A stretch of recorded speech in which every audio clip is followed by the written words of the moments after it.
We're going to be looking at example 5, part A in our section 4.1 notes.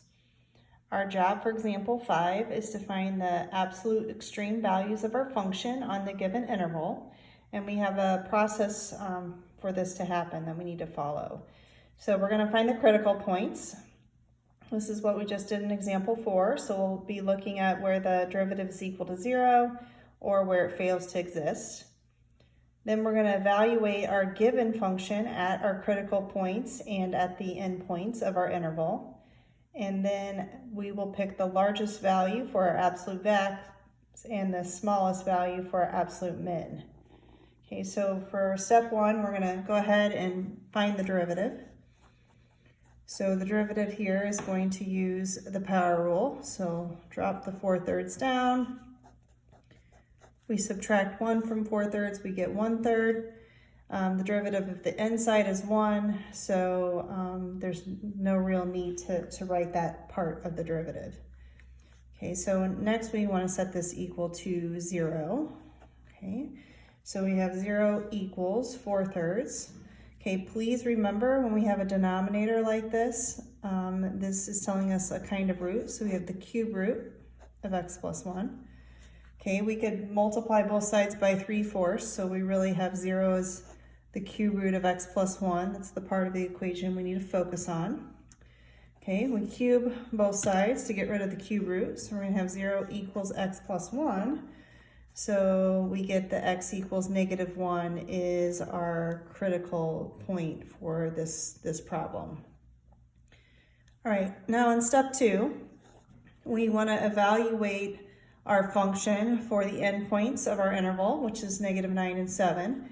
And then we also want to evaluate it for the critical point that we found. So this is just plug and chug here. So start with the -9. Okay, so not the derivative, make sure you go to the function. So we're going to have -9 plus 1 to the 4/3. All right. So remember this is a cube root, so you can rewrite this as the cube root of -8, and the 4 is the power on this, so you can evaluate that part last. So the cube root of -8 is going to be -2 to the 4th. Okay, and then we get an answer of 16 there. Okay, all right, now let's do the other endpoint. Okay, so we have f of 7. Plugging this in, we're going to get 7 plus 1, so that's going to be 8 to the 4/3. Very similar computation here. We're going to have the cube root of 8 all to the 4th. We already know that this is going to be 2, so 2 to the 4th, that's going to give us 16 again. Okay, so we can't forget the critical point, so we want to do the same evaluation for our critical point, -1. Okay, so if I go ahead and plug in -1, this is going to be our nicest one. So -1 plus 1 is going to make that 0 to the 4/3, and that will lead us to an answer of 0 fairly easily. All right, so anything that we see that we computed and we got a high, in fact, we have 2 of the same here. These are going to be our absolute maximum values occurring at -9 and 7. And our lowest value is right here, the value of 0. This will be where our absolute min occurs.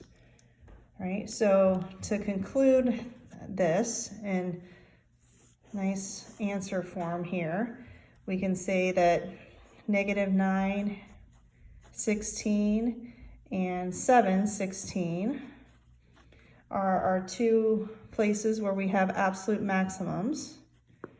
Okay, we had to draw the graph. Those would be the high points. And then -1, 0 would be the spot where we would have our absolute minimum for this graph. And that completes part A.